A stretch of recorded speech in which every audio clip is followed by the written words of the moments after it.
Седницата почна утрово со точката Предлог буџет за 2025 година. Советниците веднаш и одговорија на градоначалничката Даниела Арсовска со 40 амандмани на буџетот.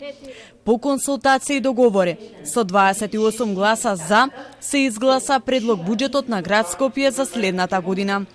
Советниците од ВМРО, ДПМН и СДСМ здружени ја поддржаа точката. Против останаа само советниците од Зелен хуман град.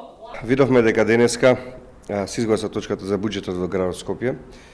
Сакам да нагласам дека овој буџет, иако има многу мани, поради сериозноста на точката, ВМРО, ДПМН и коалицијата го поддржаа овој буџет. Имавме една отворена и искрена дискусија на која и преходеше на координација политичка, на која што искрено поразговаравме на овие теми. Поразговаравме и усвоивме и определени амандмани кои што беа поднесени од советничките групи.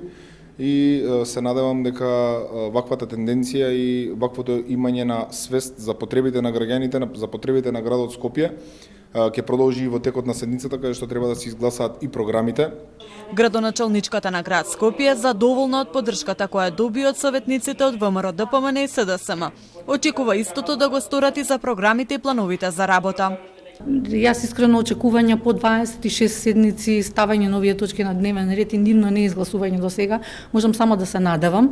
Неопходно е од страна на нашите членови на Советот тука во градот Скопје да донесат одлуки како би можела градската администрација и јас како градоначалник да постапуваме. Во спротивно, доколку тие овие одлуки не ги донесат, ние не можеме да разговараме ниту за подобар јавен превоз. Пари во изгласаниот буџет има и за набавка на долго најавуваните екоавтобуси од програмата на Арсовска. Меѓу другите големи трошоци, средства се планирани за приватните превозници, за зголемување на цената по изминат километар. Услов кој го дадоа. Во спротивно најавија повлекување од улиците и блокада на сообраќајот.